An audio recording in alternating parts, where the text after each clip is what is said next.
Hello. Welcome to the Role of Digital Asset Management in Skill Training and Preservation, a presentation by Peter Watson of Howell Living History Farm and Pleasant Valley Historical Park, alongside the Association for Living History, Farm, and Agricultural Museums, also known as ALHFAM. During this presentation, my goal is to familiarize you with ALHFAM and its use of digital tools and technology to share information and training materials with those who preserve historical skills and methods, crafts, trades, and traditions, and working systems, lifeways, and other forms of non-material or intangible culture. The Association for Living History, Farm, and Agricultural Museums began when 23 like-minded individuals met on September 17, 1970, during the Agricultural History Society Conference at Old Sturbridge Village in Massachusetts, USA. They represented diverse perspectives seen in a new breed of museum, living history farms, and they decided to continue to communicate and meet on a regular basis.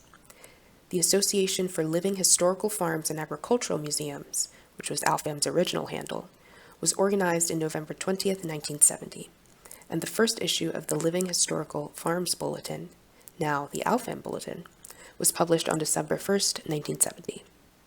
From the beginning, the appeal of ALHFAM extended beyond those working in farm and agricultural museums, and the agricultural historians who founded the organization soon found themselves in the company of folklorists and living history reenactors.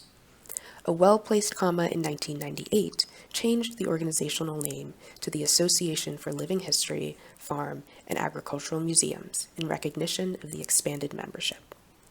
I joined the organization in 1983 while doing research and training programs for UNFAO projects teaching animal-powered farming systems through agricultural extension systems in West African countries.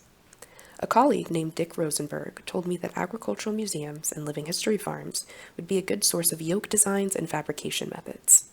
Dick is a third-generation dairy farmer and founder of Tillers International in Scotts, Michigan, USA. At the time, Dick was training future Peace Corps volunteers at the Kalamazoo Nature Center's Delano Homestead, an ALHFAM member site interpreting mid-19th century rural history to the public. Dick brought the farmstead's land and buildings to life for visitors by working the fields with oxen, in exchange for space to teach draft animal skills to Peace Corps trainees and a new wave of farmers interested in sustainable agriculture. At the time, DAM systems were not on the radar screen and training resources were not in the clouds. Trainees left with muscle memory backed up with notebooks, printed drawings, and photographs, and lists of addresses and phone numbers where help was available. With the Tillers International model in mind, I introduced international internships at a new county park in New Jersey, Howell Living History Farm. The goal was to offer public programs within the setting of a circa 1900s historical farm where visitors could learn about their rural past by actually helping with crop and livestock operations. Interns learning skills for use in both international agriculture programs and on local organic farms added to the workforce that made it possible to operate the farm on a realistic rather than a demonstrational scale. With its intern strength and staffing capacity, the farm was not only able to teach visitors about agricultural history, but show how historical tools and technology are to be applied today. To connect visitors with the important role that history plays in the worlds of research, training, and international programs addressing food security, nutrition, and environmental sustainability, every year since 1984, New Jersey's returned Peace Corps volunteers help Howell farmers and visitors grow a crop of potatoes that's given to local food banks and pantries.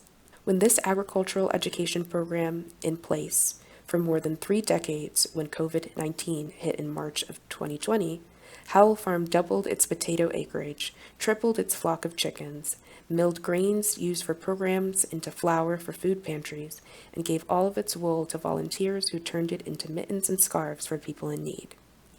Between 2020 and 2022, the farm produced 50 tons of eggs, flour, meat, and yes, potatoes, for a community that during the pandemic had more than 100 food pantries. When parks reopened to the public in June of 2020, the farm's visitors were invited to lend their hands to the farm's Share the Harvest program, and they did. Within a decade of its June 1984 opening to the public, Howell Farm became a destination for 40,000 visitors. Most of them came to simply enjoy the experience of being on a farm. people of all ages and backgrounds who wanted to see and touch the lifestyle and farming practices of residents of Pleasant Valley, New Jersey, in the days of horse and buggies. Today, 65,000 people participate in the farm's year-round activities: ice harvesting, maple sugaring, sheep shearing, crop planting and harvesting, cooking on a wood-burning stove, joining a sowing bee or threshing day, or helping farmers with the daily chores of mixing feed and caring for farm animals. Visitors leave with new insights into the history they share with many others, and its power to inform and shape the future of many more. For the farm staff, one of the greatest challenges is learning and passing along the myriad of historical and modern skills needed to farm, and to safely and effectively welcome visitors to watch, ask questions, and join in. Preserving historical landscapes, traditions, lifeways, trades, and crafts that make living history possible is challenging. Endless work embraced by thousands of historians, teachers, tradesmen, and tradeswomen, and museum professionals worldwide.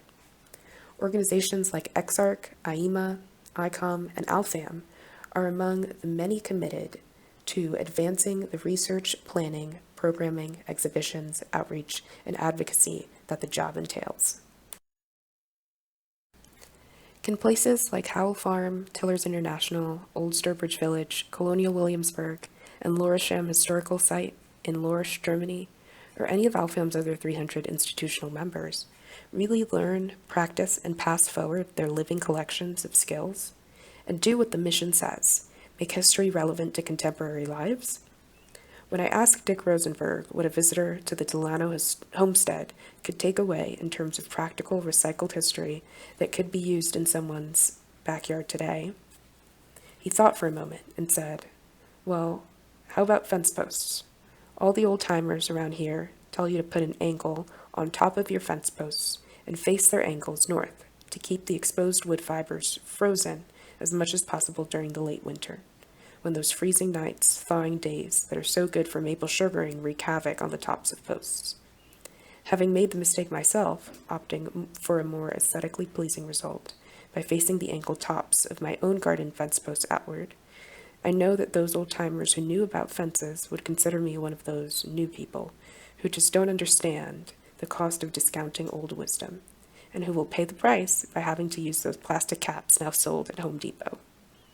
The practical, carried-forward use of animal traction doesn't hold much value in the average New Jerseyans' backyard, but the story of farm intern Edward Chikati of Kenya made it clear to many Howell Farm visitors that the power sources that U.S. farmers used in the year 1900, Howell Farm's period of interpretation, are still important in many parts of the world where food is produced with the use of hand and animal power.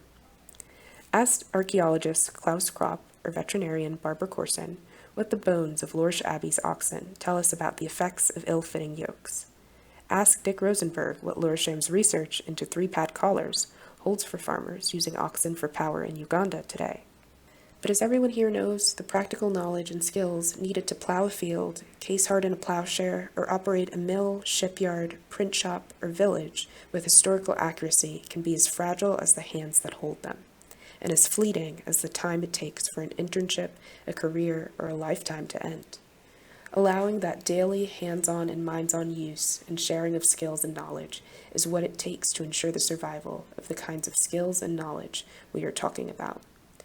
What can we do to encourage, support, and expand the efforts of those who carry this kind of history forward?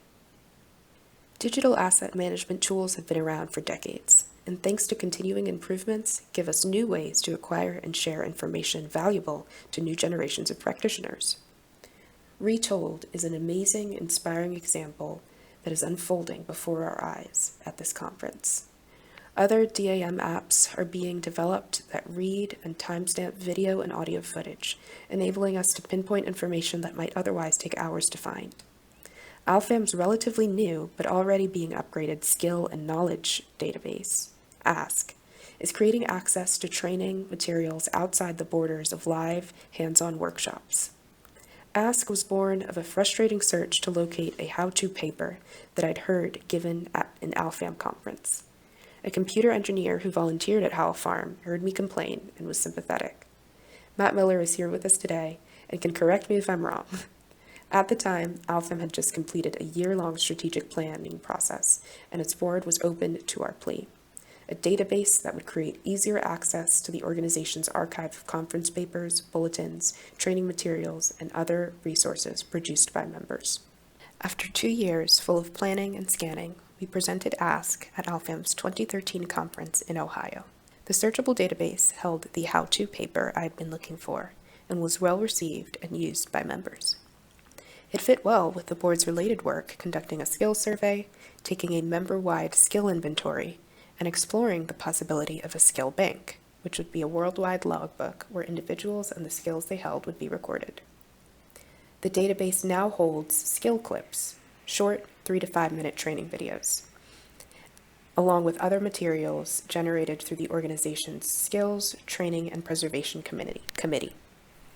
It is currently undergoing an upgrade to a new platform that will allow the addition of oral histories, technical videos, a sound library, and more. A couple days ago, Matt and I presented an upgraded version of ASK during ALHFAM's 2024 annual conference. A new platform increases ASK's capacity to efficiently store and share skill clips, photographs, oral histories, a sound library, and media files. We debuted the system this past Tuesday at the conclusion of a 6-day conference that included 45 hands-on workshops and 25 presentations of keynotes, papers, and panel discussions. For the first time, the conference proceedings will include outlines and technical materials used by workshop presenters, as well as links to video and audio files contained in ASK. The conference, Curating Living History, Preserving Skills and Intangible Culture, explored topics such as training design, succession planning, and methods for acquiring, conserving, and transferring skills. The goal of the conference committee was to share tools, methods, ideas, and experiences that strengthen the preservation of intangible culture. Our initial knowledge base was hosted on a platform called SharePoint, and the only metadata recorded was that of embedded properties in the PDF files. Often, the relevant descriptive data didn't exist, and the author was the person whose computer was used to create or edit the file. With the transition to catalog it, we are entering additional metadata for our records to ensure that all files have a standard level of descriptive data available. As we expand the digital archive, we can expand into the hundreds of fields that are available, capturing details about audio and video recordings, transcriptions, and etc. With additional metadata, better searches can be performed to help find an article from a conference where you can remember a presenter and maybe where the conference was, and that it was sometime in the last 15 years or so, and that's enough. In this example, a specific place, author, and date of publication were entered into the search bar, and search results narrowed down 2 documents that fit the above criteria. From experience, we know that practice driven by continuous need and interest is what preserves and passes forward the kinds of work, play, and doing that human history holds. But holding doesn't always happen, and for better or worse, parts of the human record are lost over time, ensuring that history will repeat itself many times over, also for better or worse. The question becomes, does it matter? Will tools like ASK or like RETOLD, or the one you use to teach, learn, support, and inspire the work of preserving intangible culture become another item that we collect and catalog and place in a glass case with a label and a push-button audio clip describing its origin and intended use? Or will it succeed in helping us hold and pass forward the intangible culture we think the future needs? As archaeologists, ethnographers, tradesmen, or tradeswomen, as archivists, curators, collections managers, or exhibit designers, as historians specializing in living history or outdoor museums, or reenactments, or keepers of one of the world's myriad of performance-related traditions. Can we make and develop tools that will help the work of preserving the world's intangible cultural heritage? The answer is clearly a work in progress, with at least some of the parts found in space-age technology that puts new tools at our fingertips. The communication satellite, pictured here, left the launch pad in 1981, but the one I like best left 5 years earlier, when muddy conditions caused by India's rainy season had rocket scientists working with ox drivers to get their equipment to a hilltop where 4-wheel drive vehicles wouldn't go. For me, it was tremendously reassuring, evidence that at any time somebody could knock on my door and ask if I could help them out in a jam. In my book, there's just no higher calling. Thank you for the opportunity to be with you today. I'm hoping there will be many more as we embrace the important and challenging work ahead.